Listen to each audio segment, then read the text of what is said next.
A routine day turns extraordinary. Dylan Hartwell hated hospitals. The sterile smell, the hushed voices, the way time seemed to move differently within those walls. Everything about Boston General reminded him of mortality, something his empire of technology and innovation tried desperately to outrun. Yet here he was, third-floor Executive Health Center, submitting to the annual ritual his board of directors insisted upon. At 34, Dylan had built Hartwell Industries from a college dorm room idea into a tech giant worth $40 billion. His software platforms powered half the internet. His investments shaped markets. But his body, according to his concerned chief financial officer, was showing signs of stress that no algorithm could optimize away. The wrong turn. The blood work was done. The EKG was complete. His physician had delivered the predictable lecture about work-life balance with the enthusiasm of someone reading a script. Dylan needed air, real air, not the sanitized oxygen pumping through the VIP suite. He knew this hospital well. Hartwell Industries had funded the new cancer research wing. He had attended enough ribbon-cutting ceremonies to memorize the layout. There was a small garden terrace on the fourth floor, tucked away from the main corridors, where he could think for 5 minutes without someone asking for his signature or his opinion.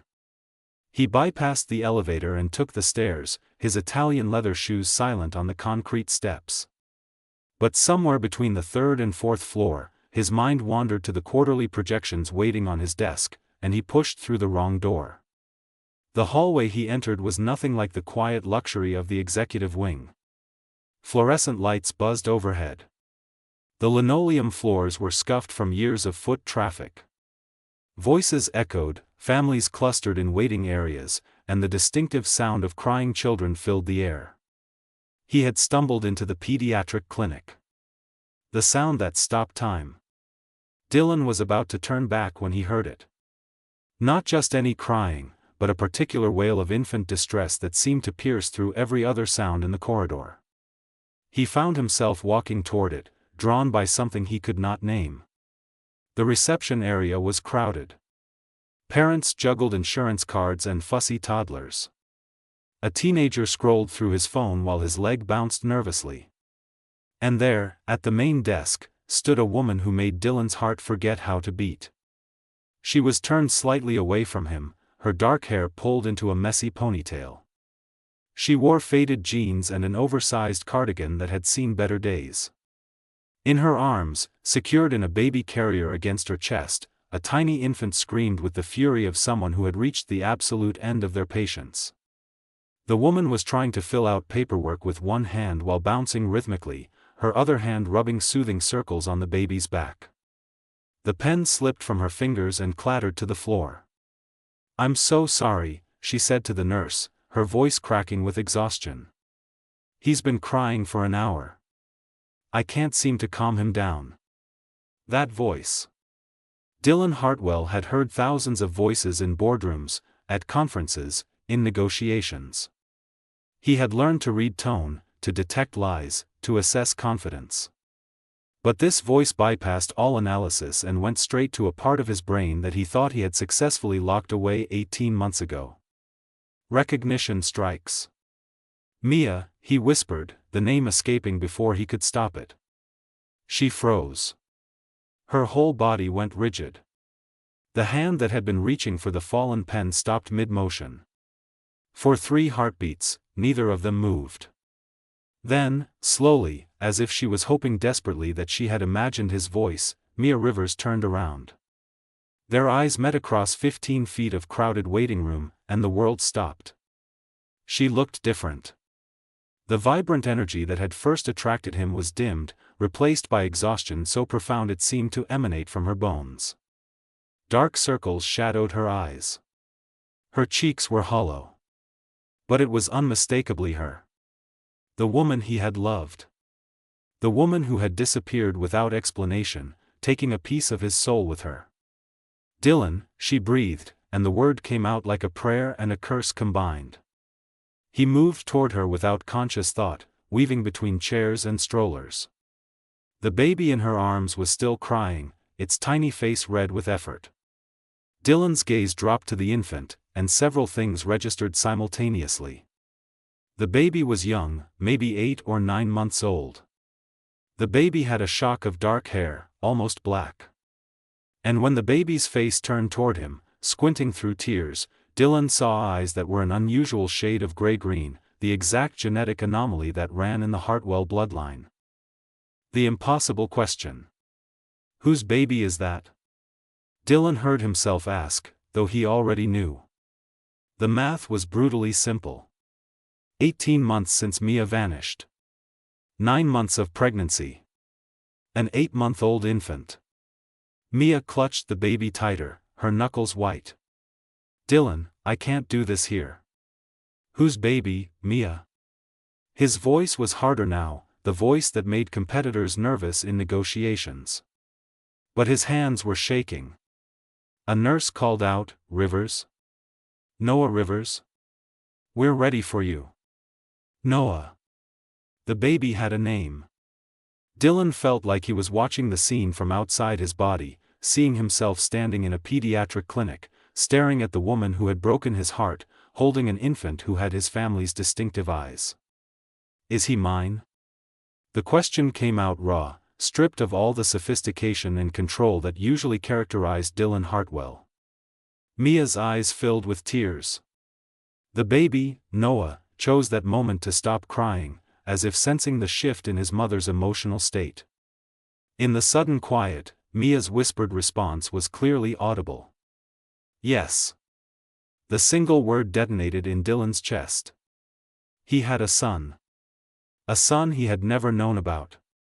A son who was 8 months old and should have been sleeping in a nursery in his penthouse, should have been surrounded by every advantage Dylan's wealth could provide, should have known his father's voice and touch. Mrs. Rivers? The nurse was waiting, clipboard in hand, impatient. Dylan made a decision in the span of a breath. Cancel your appointments for the rest of the day, he said quietly to Mia. Then, louder, to the nurse, we need a private consultation room. Immediately. The power of influence. The nurse started to protest, but then recognition dawned on her face. Everyone in Boston knew Dylan Hartwell. His face had been on the cover of Fortune magazine last month. The hospital's new wing bore his family name. Of course, Mr. Hartwell. Right this way. Mia looked trapped, her eyes darting toward the exit. Dylan read her body language, saw the flight instinct kicking in. He stepped closer, not touching her, but close enough that she could see he was serious. You ran once, he said softly, so only she could hear. I won't let it happen again. We're going to talk, Mia. You owe me that much. For a moment, he thought she might bolt anyway. Then Noah made a small sound, a tired whimper, and Mia's shoulders sagged in defeat. Okay, she whispered. We'll talk. As they followed the nurse down the corridor toward a private room, Dylan kept his eyes on the baby in Mia's arms. His son. Noah. The name felt foreign in his mind, something he should have chosen, should have been part of deciding. He had walked into this hospital thinking about quarterly projections and stress management. He was walking out of this waiting room a father, facing the woman who had kept his child hidden from him, and he had no idea what the next hour would bring. But Dylan Hartwell had not built an empire by backing down from difficult situations. Whatever had happened, whatever had driven Mia away, he was going to find out the truth. And then he was going to fix everything. Behind closed doors, the private consultation room was designed for difficult conversations. Soft lighting, comfortable chairs, a box of tissues strategically placed on the side table. Dylan had funded this wing, but he had never imagined he would be the one needing its sanctuary. Mia sat in the chair furthest from him, still holding Noah, who had finally settled into an uneasy sleep against her chest. Her hands trembled as she adjusted the baby carrier. Dylan remained standing, his back to the window, trying to process the tsunami of emotions threatening to overwhelm his legendary composure. 18 months, Dylan said, his voice carefully controlled. You disappeared 18 months ago. You left a note saying you couldn't handle the pressure of my world, that you had accepted a better opportunity in Seattle. You took the money my mother offered you. Mia flinched at the accusation. Is that what you think happened? That's what the evidence showed, Dylan replied. A wire transfer for $200,000. Your apartment cleared out. Your phone disconnected. What else was I supposed to think? The love that was before Mia could answer, Dylan felt the memories flooding back. They had met 2 years ago at a charity gala. She had been there representing a landscape architecture firm hired to redesign the grounds of a children's hospital. While everyone else at the event had been networking and social climbing, Mia had been sketching garden designs on cocktail napkins, completely absorbed in creating beauty. He had been fascinated. In his world of calculated moves and strategic alliances, she was genuine. She laughed freely, spoke her mind without filter, and saw potential in empty spaces the same way he saw potential in raw data. Within 3 months, they were inseparable. Mia flinched at the accusation. Is that what you think happened? That's what the evidence showed, Dylan replied. A wire transfer for $200,000. Your apartment cleared out. Your phone disconnected. What else was I supposed to think? The love that was. Before Mia could answer, Dylan felt the memories flooding back. They had met 2 years ago at a charity gala. She had been there representing a landscape architecture firm hired to redesign the grounds of a children's hospital. While everyone else at the event had been networking and social climbing, Mia had been sketching garden designs on cocktail napkins, completely absorbed in creating beauty. He had been fascinated. In his world of calculated moves and strategic alliances, she was genuine. She laughed freely, spoke her mind without filter, and saw potential in empty spaces the same way he saw potential in raw data. Within 3 months, they were inseparable. But they kept their relationship quiet. Dylan's mother, Lorraine Hartwell, had made it clear that his personal life was part of the family business strategy. His future wife would be someone from their social circle, someone who understood how power worked. Mia, with her state school education and middle-class background, was not part of the acceptable equation. Tell me what really happened, Dylan said now, forcing himself back to the present. Start from the beginning. Mia looked down at Noah, drawing strength from his sleeping face. When she finally spoke, her voice was barely above a whisper. The day everything changed. I found out I was pregnant 14 months ago. You were in Singapore for that tech summit.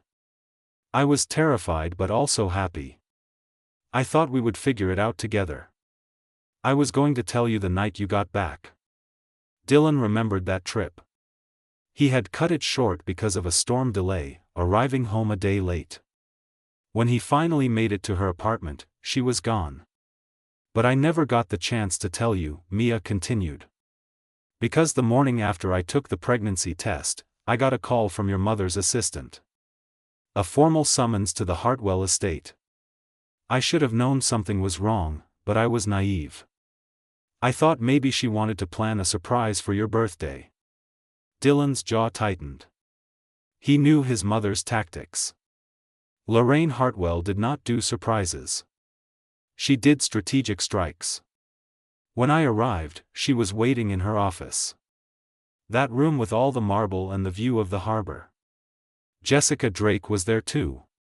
At the mention of his fiancée's name, Dylan's hands curled into fists. His engagement to Jessica had been announced 6 months ago, a merger of families that made perfect sense on paper. The Drake banking empire and the Hartwell tech dynasty. Lorraine had been planning it since Dylan was in college.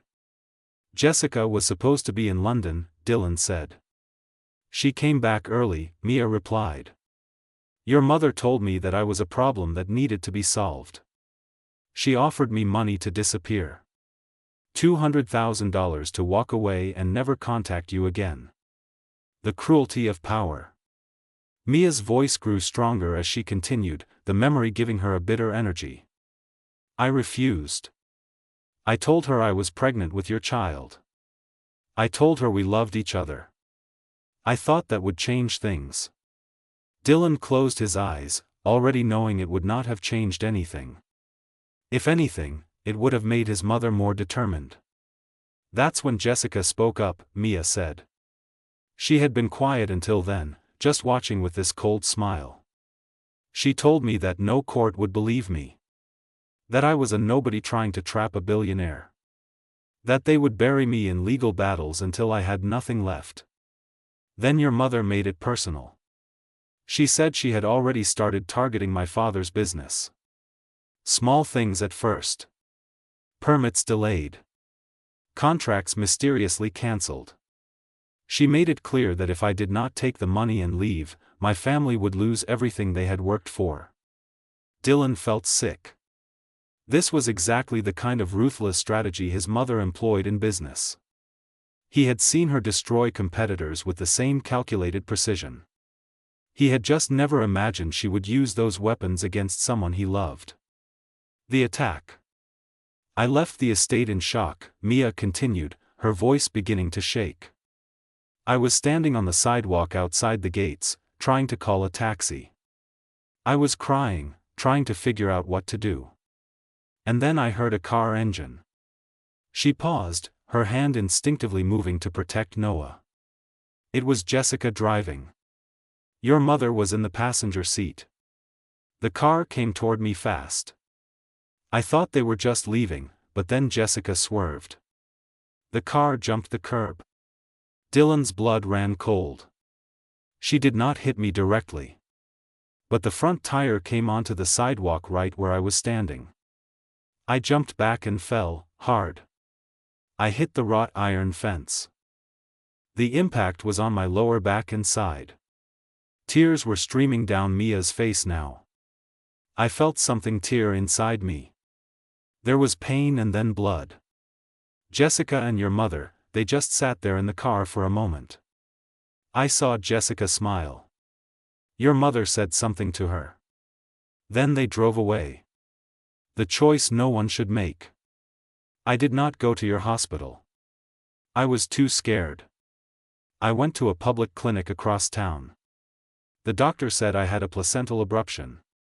The baby, Noah, he almost died that day. The doctor told me that stress could kill him. That I needed to eliminate whatever was causing me to be in danger. Dylan could barely breathe. His mother and his fiancée had nearly murdered his son. So I took enough money to survive. I moved to a small town in Maine.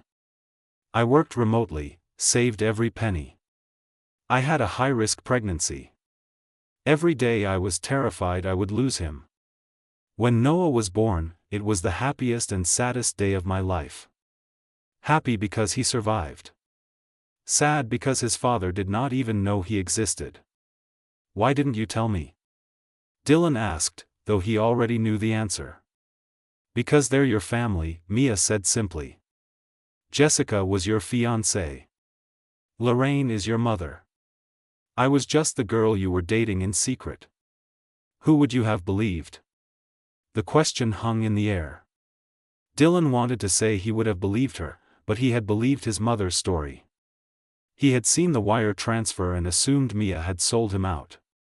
He had not investigated further because it had hurt too much. The medical emergency. So why are you here now? Dylan asked. In Boston, at this hospital? Mia's expression shifted to pure maternal worry.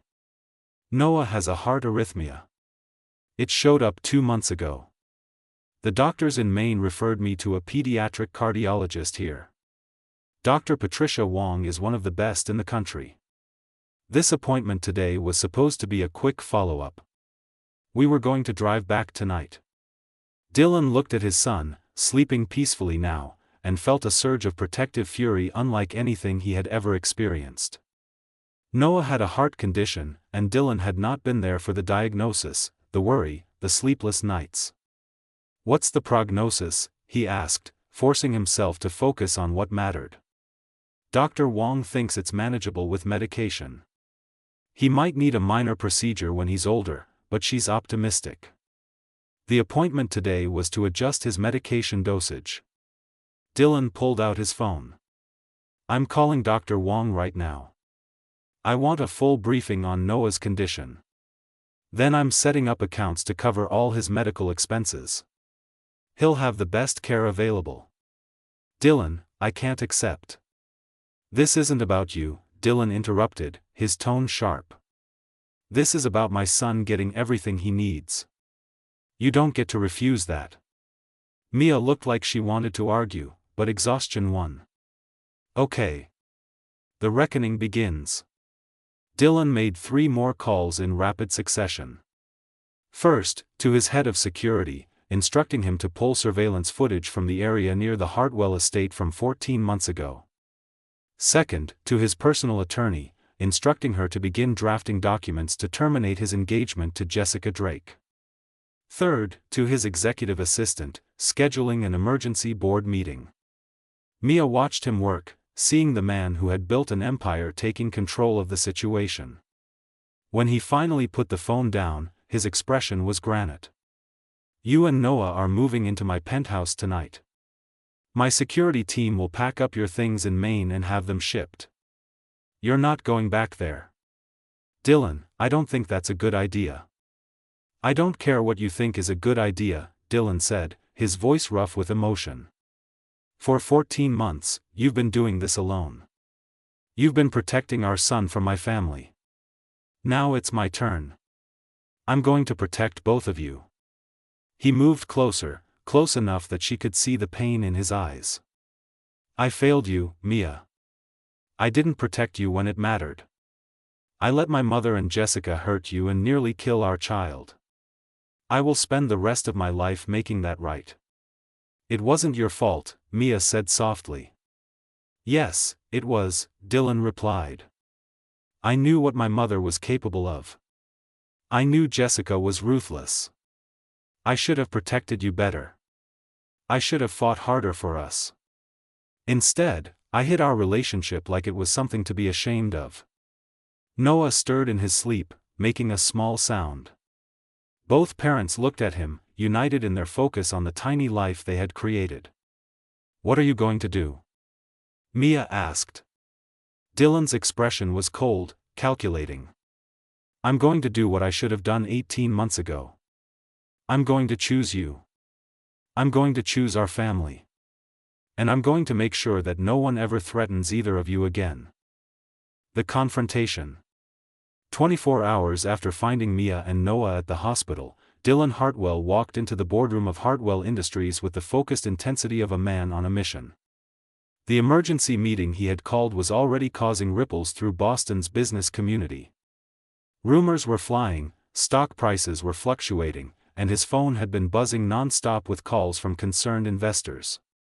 He ignored them all. Mia and Noah were safe in his penthouse, protected by a security team that would make the Secret Service jealous.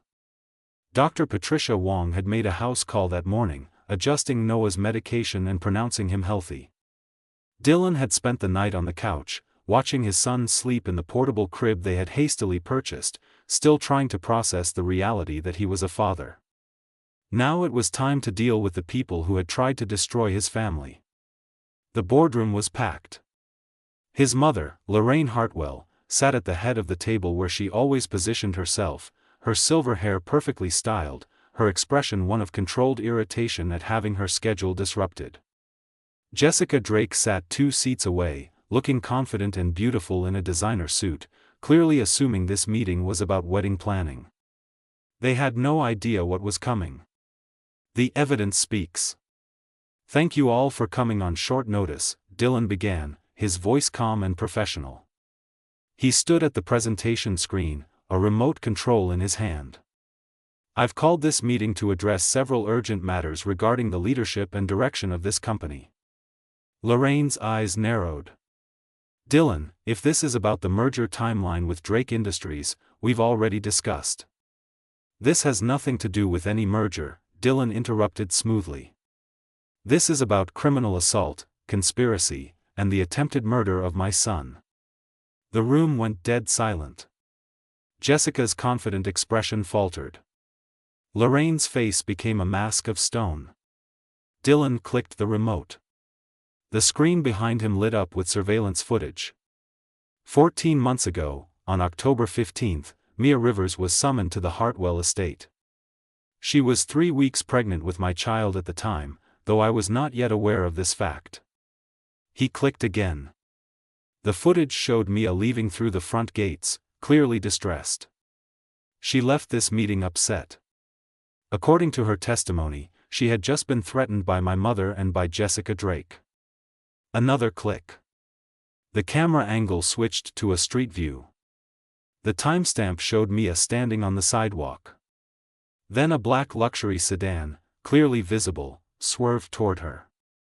The footage was grainy but unmistakable. The car mounted the curb. Mia fell backward, hitting the iron fence. This footage, Dillon said, his voice like ice, shows Jessica Drake driving my mother's vehicle in what appears to be an intentional assault on a pregnant woman. Ms. Rivers sustained injuries that nearly caused a miscarriage. Jessica shot to her feet. That's ridiculous. It was an accident. She jumped in front of the car. The footage shows otherwise, Dillon replied. I've had 3 independent analysts review it. All 3 concluded the driver deliberately steered toward Ms. Rivers. The mother's betrayal. Lorraine finally spoke, her voice sharp. Dillon, you're being emotional. This woman clearly manipulated you. Whatever story she's told you is corroborated by medical records, financial transactions, and video evidence, Dillon finished. I have documentation of threats made against the Rivers family business. I have records of permits being mysteriously delayed, contracts being cancelled. All traced back to shell companies controlled by Hartwell Holdings. He turned to face his mother directly. You tried to force Mia out of my life.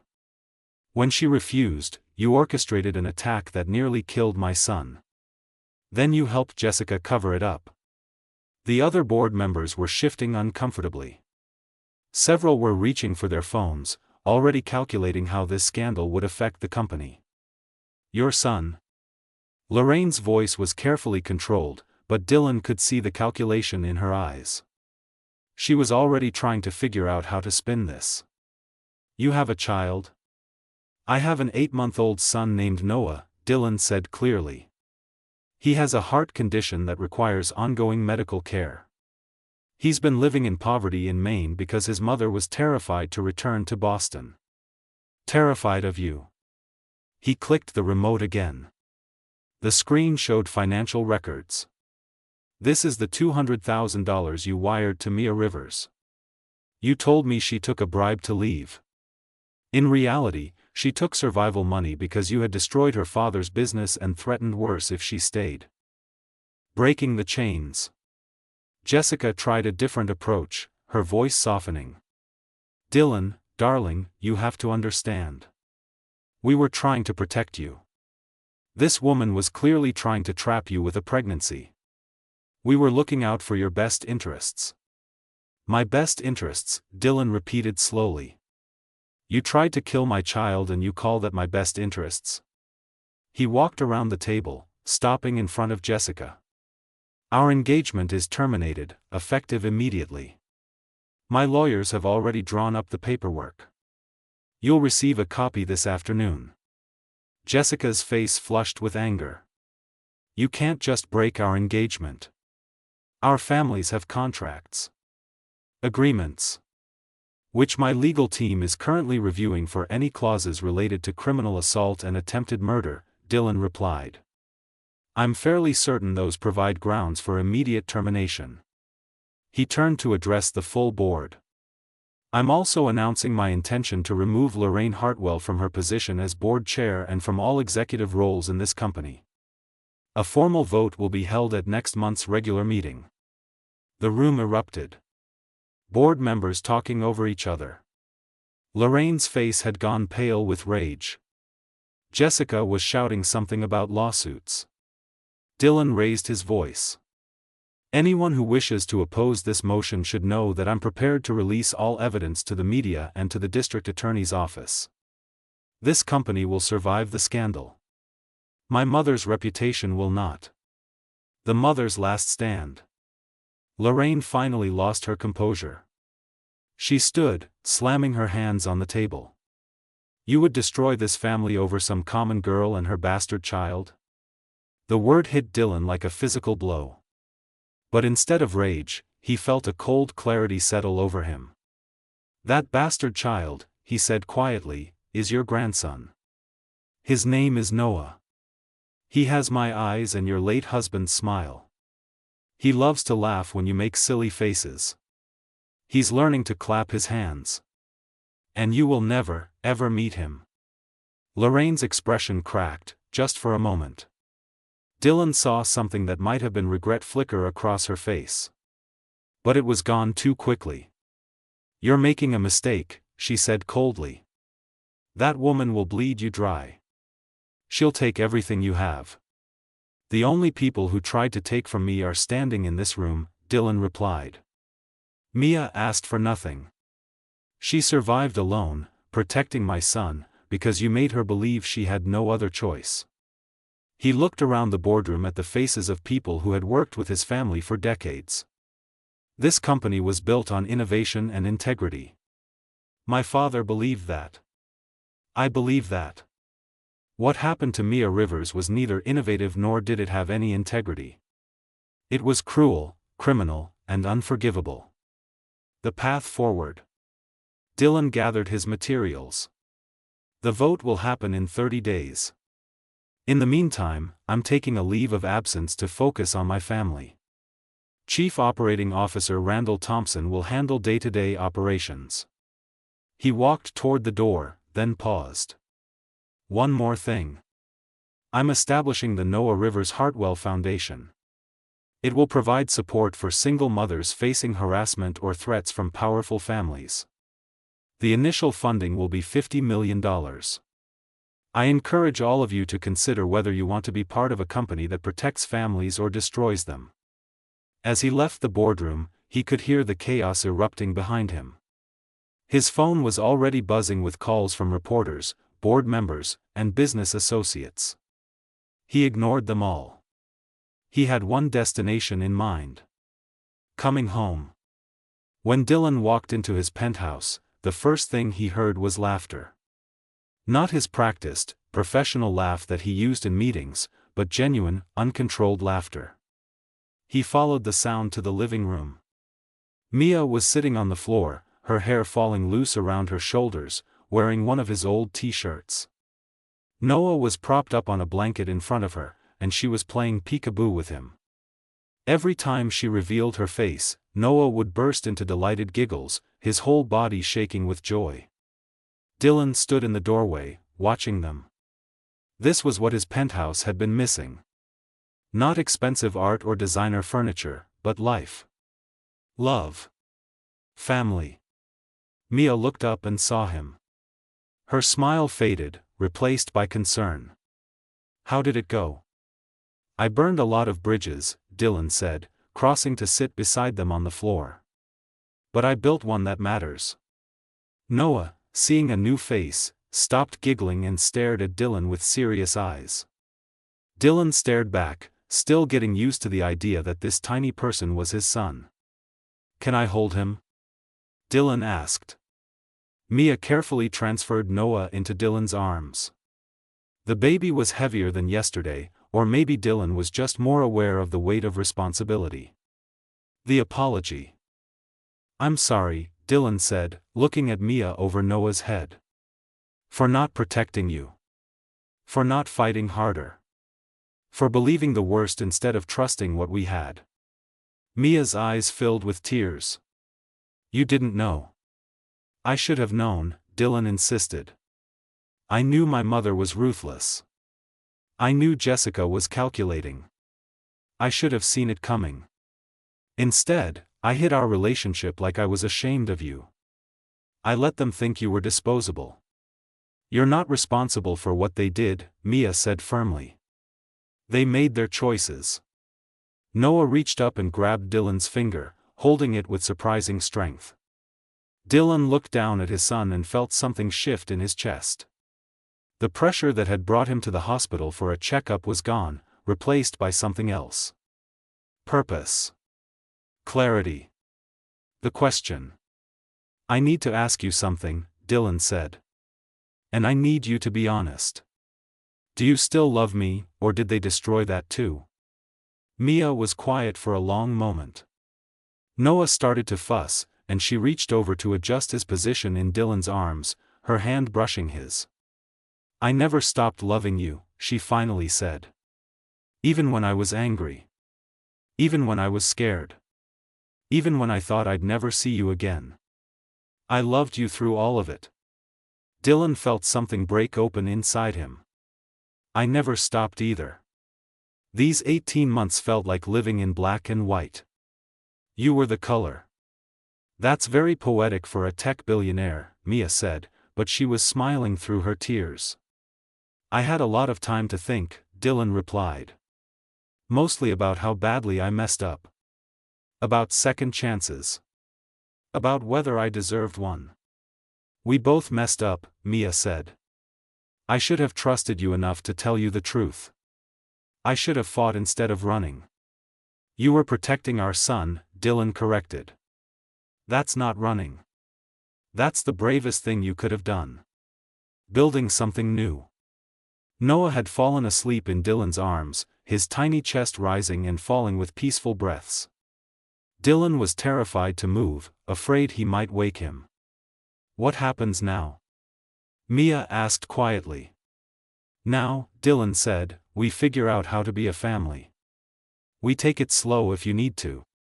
We build trust back. We put Noah first in everything. And your company? Your mother? Jessica? The company will survive. My mother is being removed from power. Jessica will move on to her next calculated relationship. None of that matters as much as this. He gestured to the three of them sitting on the floor. This is what matters. Mia leaned her head on his shoulder. I'm scared. Me too, Dylan admitted. I've run billion-dollar companies and I'm terrified of being a father. What if I mess it up? We'll mess it up together, Mia said. That's what parents do. They try their best and mess up and try again. They sat there in comfortable silence, watching Noah sleep. Outside the floor-to-ceiling windows, Boston sparkled in the afternoon sun. Somewhere out there, Dylan's empire was dealing with the scandal he had created. The media would have a field day. The stock price might take a hit. Some relationships would never recover. But sitting on the floor of his penthouse, holding his son, with the woman he loved beside him, Dylan Hartwell realized something profound. He had gone for a routine checkup and found everything he had been missing. Not in a diagnosis or a prescription, but in a chance encounter in a pediatric wing. In a crying baby and an exhausted woman. In the truth finally coming to light. 6 months later. The rooftop garden of the Hartwell penthouse had been transformed. Where once there had been sterile designer furniture and decorative plants, now there was life. A play area for Noah, who was learning to crawl. Raised garden beds where Mia grew vegetables and flowers. A small fountain that Noah loved to splash in during supervised moments. Dylan stood at the railing, watching the sunset paint the city gold and pink. Behind him, he could hear Mia singing softly to Noah, putting him down for his evening nap. The sound made him smile. His phone buzzed with a message from his COO. The quarterly numbers were strong. The company had survived the scandal, even thrived.